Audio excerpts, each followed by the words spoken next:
सभी मित्रों को सादर प्रणाम। प्रणाम गुरुजी। युवा और युवती किसी भी परिवार, किसी भी समाज की वह शक्ति है, यदि ये शक्ति भटक जाए तो परिवार और समाज दिशाहीन हो जाते हैं।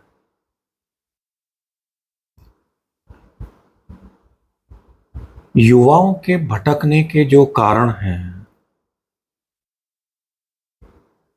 उन कारणों में से एक कारण है विवाह का सही उम्र में ना होना। मैं इस विषय को बहुत सरल ढंग से समझाने का प्रयास करूंगा। मेरा निवेदन है, वीडियो को ध्यान से सुनें और अंत तक देखें। देखो, हर काम की एक उम्र होती है। ये उम्र यदि निकल जाए और जो काम जिस उम्र में होने का है यदि उस उम्र में ना हो तो परिवार, समाज, व्यक्ति विशेष जिस तनाव में, जिस अवसाद में, जिस भटकाव में अपने जीवन को जीते हैं, वह आज सब हो रहा है। मैंने एक वीडियो पहले बनाई थी, मेरा निवेदन है उसे आप सुन लेना, देख लेना। लेक्चर 3, जिसमें मैंने उम्र के हिसाब से ग्रहों के प्रभाव को समझाया है। आज मुझे थोड़ा सा वह सब फिर से समझाना है, तभी मैं टॉपिक पर आ पाऊंगा। बच्चे का जब जन्म होता है तो उसकी उम्र के जो 6 वर्ष हैं, उन 6 वर्ष में बच्चे के ऊपर शनि का प्रभाव होता है, क्योंकि बच्चे को संघर्ष के माध्यम से खुद को स्थिर करना पड़ता है। पहले उसकी आंखें स्थिर होती हैं, फिर उसकी गर्दन स्थिर होती है, फिर बच्चा बैठना सीखता है, फिर बच्चा खड़ा होना सीखता है, चलना सीखता है। ये एक एक स्टेप उसकी 6 वर्ष की उम्र में उसको विकसित करते हैं। और 7 वर्ष के बाद 12 वर्ष तक इस बच्चे के जीवन में राहु का प्रभाव होता है। राहु जो बच्चे को जिद करना सिखाता है, बच्चे को ना बोलना सिखाता है, बच्चे को थोड़ा शरारत करना सिखाता है, जो इसके जीवन में इसे सही और गलत का अनुभव देता है। फिर 13 वर्ष से लेकर और 15 वर्ष के जो बीच का समय है, ये केतु का है।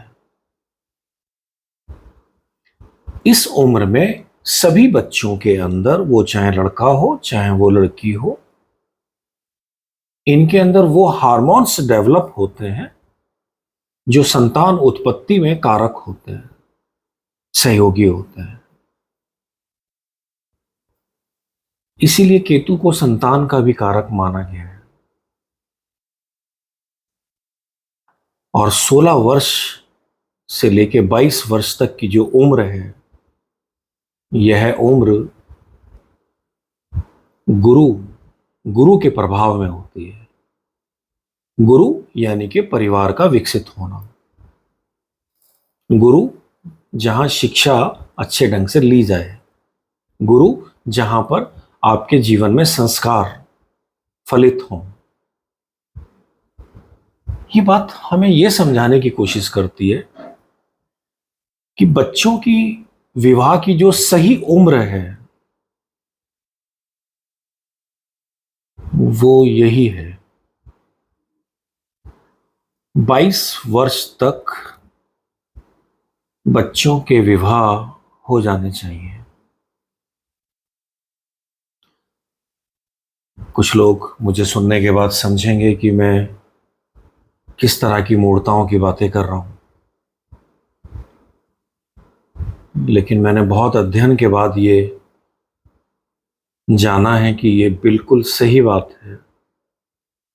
भारत सरकार ने भी जिस उम्र को रिकॉग्नाइज किया विवाह के लिए, 18 वर्ष लड़की की उम्र और 21 वर्ष लड़के की उम्र, वो गलत नहीं है, वो बिल्कुल सही है।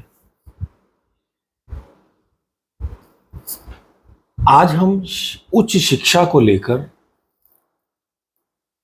करियर को लेकर विवाह की उम्र को गंवा देते हैं और ये बच्चे कॉलेज चले जाते हैं, लेकिन इनके हार्मोन्स तो डेवलप हो रहे हैं,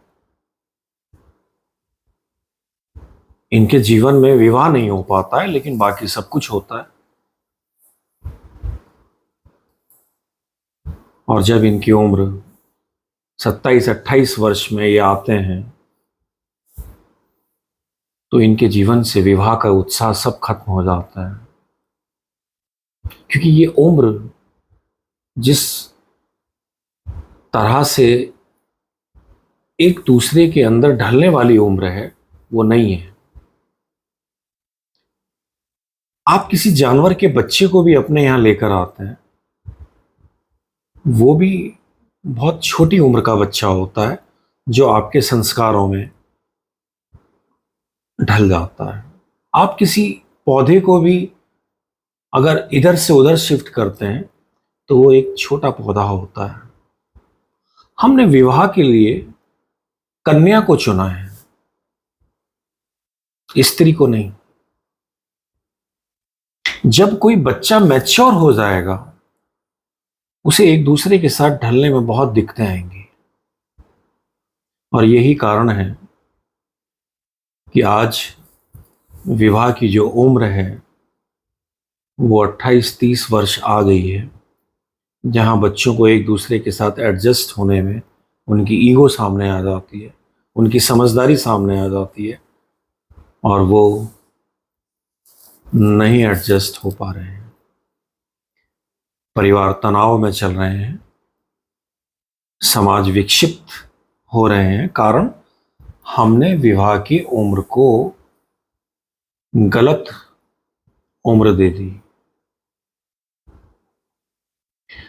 मैं आपसे एक बात पूछता हूं, आप 30 वर्ष की उम्र में हैं, मैं आपसे कहूं 12th का एग्जाम दें, आप आसानी से दे पाएंगे? ये 12th की उम्र एक तरह से विवाह की उम्र है। आपने कभी इस विषय पर ध्यान दिया कि जब बच्चों की उम्र छोटी हुआ करती थी, उनके विवाह हो जाया करते थे, आपने कभी ऑपरेशन से किसी संतान को होते हुए देखा? आपने किसी बच्चे को डिप्रेशन में देखा, किसी तनाव में देखा? कुछ लोग कहेंगे कि उस वक्त का जमाना कुछ और था, आज का जमाना कुछ और है। ऐसा बिल्कुल नहीं है। हर काम उम्र के हिसाब से आपके लिए उचित बनता है। ये बात आज नहीं तो आने वाले 10 साल के बाद, जब आज तो बच्चे ऑपरेशन से हो रहे हैं, नॉर्मल डिलीवरियों की अपेक्षा ऑपरेशन ज़्यादा होते हैं, आईवीएफ से बच्चे पैदा होने लगे हैं, ऑपरेशन से भी नहीं, अब बच्चे आईवीएफ से पैदा हुआ करेंगे। जो बच्चा अपने पैदा होने के लिए जिस संघर्ष की लड़ाई को नहीं लड़ पा रहा है, आप उसे ऑपरेशन से पैदा कर देते हैं, ये बच्चा अपने जीवन में जिंदगी की लड़ाई को लड़ पाएगा? जब से बच्चे ऑपरेशन से पैदा होने लगे हैं, तब से समाज के अंदर, बच्चों के अंदर एक अवसाद का जन्म होने लगा है। जरा जरा से बच्चों की आंखों में चश्मे लगने लगे हैं। बच्चों के ऊपर इतना लोड आ गया है कि वो मानसिक रोगी होते चले जा रहे हैं और परिवार विक्षिप्त हो रहे हैं। हम इसके मूल कारण को समझ ही नहीं पा रहे हैं। और इसका मूल कारण है कि जिस उम्र में जो काम होना चाहिए, हम उस उम्र में उस काम को नहीं कर पा रहे हैं। विवाह की उम्र यदि 22 साल से गुजर जाएगी तो बच्चों का आपस में एडजस्ट होना, पारिवारिक संस्कारों में ढलना मुश्किल हो जाएगा। आज परिवार से संस्कार जो खत्म हो रहे हैं, उसके पीछे सबसे बड़ा कारण है उम्र विवाह की गलत होना। जब विवाह की उम्र ही गलत होगी तो स्वाभाविक है संस्कार बच्चे नहीं ले पाएंगे। क्योंकि जो नया बच्चा आपके घर में आया है, वो आपके संस्कार में ढलने को तैयार नहीं है। जब एक छोटी उम्र की कन्या आपके घर में आती है, वो संस्कारों में ढल जाती है, परिवार में ढल जाती है, तो वो अपने बच्चों को भी वही संस्कार देती है। बड़ी उम्र में शादी होने के बाद बच्चे माँ बाप के साथ रहना पसंद नहीं करते। बच्चों को संस्कार देने के लिए जो दादा दादी का साथ चाहिए, दादा दादी भी उस उम्र में आ जाते हैं कि वो भी संस्कार नहीं दे पाते। छोटी उम्र में बच्चों का विवाह हो, दादा दादी भी जवान होते हैं, वो बच्चों को संभाल लेते हैं।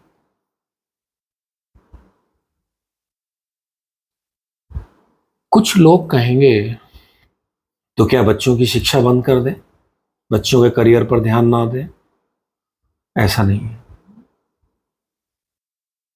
बच्चों का विवाह कर दें, शिक्षा होती रहेगी और अच्छे ढंग से होगी। बच्चों के अंदर कंसंट्रेशन, बच्चों की एकाग्रता अच्छी होगी। बच्चे कॉलेज चले जाते हैं, वो वहां से डिग्री के साथ या तो किसी लड़की को ले आते हैं या दो चार अफेयर को लेके आते हैं। आज चल क्या रहा है? अफेयर चल रहे हैं और ब्रेकअप चल रहे हैं। इसके अलावा और क्या हो रहा है?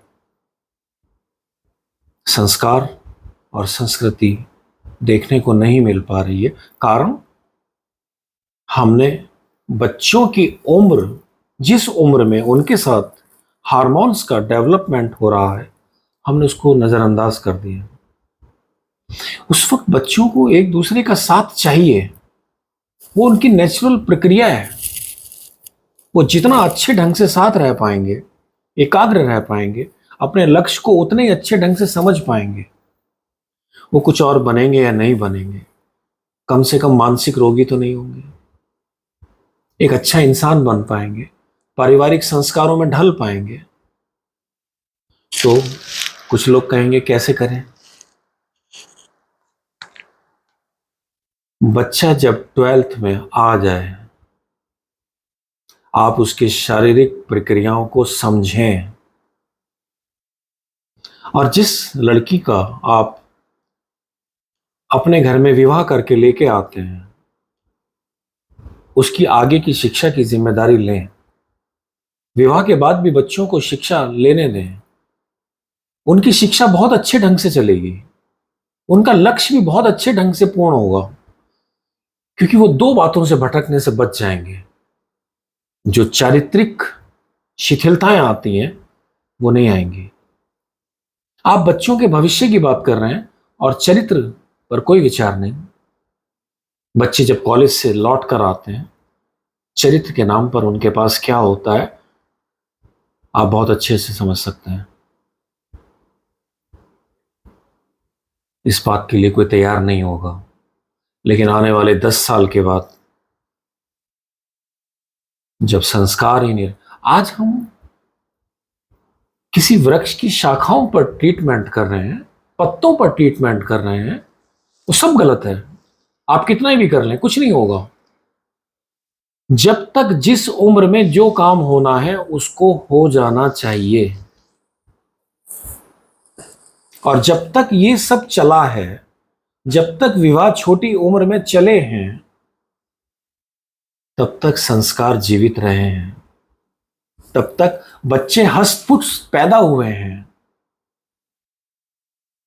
परिवार संयुक्त रहे हैं। परिवारों का संयुक्त ना रहने के पीछे भी जो सबसे बड़ा कारण है वो एक ही है, गलत उम्र में विवाह का होना। गलत उम्र में जब बच्चे विवाह करेंगे तो वो अपने परिवार के संस्कारों में नहीं ढल पाते, बड़ा मुश्किल होता है। आपने अपने लड़के को तो संस्कार में ढाल लिया, लड़की को कहां से डालेंगे जो आपके घर में आएगी? उसने अपने घर में जो संस्कार लिए हैं वो आपके संस्कारों में कैसे ढलेगी? ये नहीं ढल पाते, ये अलग हो जाते हैं। आप कहेंगे लड़का चला गया, आप कहेंगे लड़की चली गई, लेकिन कारण विवाह का गलत उम्र में होना। आज भी जिस समाज के अंदर छोटी उम्र में विवाह हो जाते हैं, आप खुद अनुसंधान करके देखना, आप खुद चेक करके देखना, वहां डाइवर्स कितने होते हैं। आपको लगेगा कि वहां डिवोर्स नहीं होते।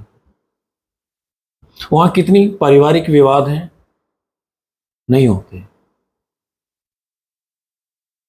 लेकिन जिन परिवारों में विवाह की उम्र गलत हो गई, आपने नेचर के साथ छेड़खानी कर दी,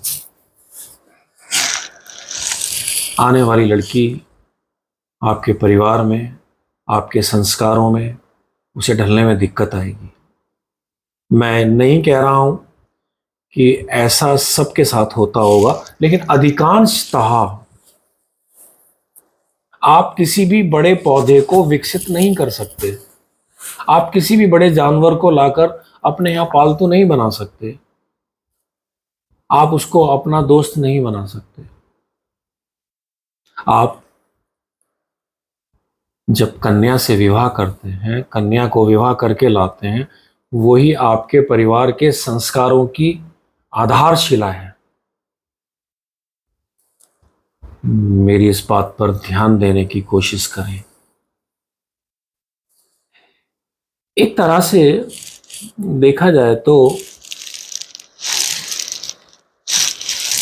हमने बृहस्पति और शुक्र को परिवार का कारक माना। बृहस्पति की उम्र 16 साल से और 22 वर्ष है, जहां परिवार विकसित होंगे।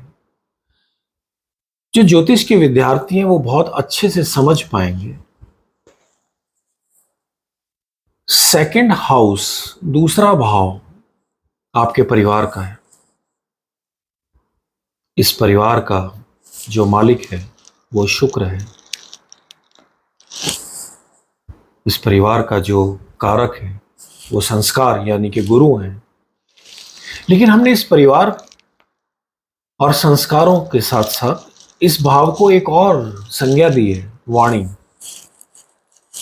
जिन परिवारों के अंदर खूब गाली गलौच होती है, जिन परिवारों के अंदर वाणी का दुरुपयोग होता है, वो परिवार बृहस्पति और शुक्र दोनों को खराब कर लेते हैं। ये बात मुझे इस वीडियो में नहीं, इसके लिए मैं एक अलग से वीडियो दूंगा कि आपकी वाणी से जितना गलत निकलता है, आप अपने बृहस्पति और अपने शुक्र दोनों को खराब कर लेते हैं।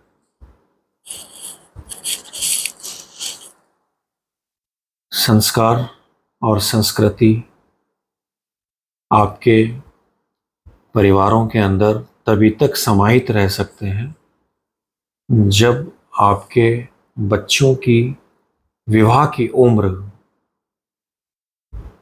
छोटी उम्र होगी, बड़ी उम्र के बच्चे एक दूसरे के साथ नहीं ढल सकते।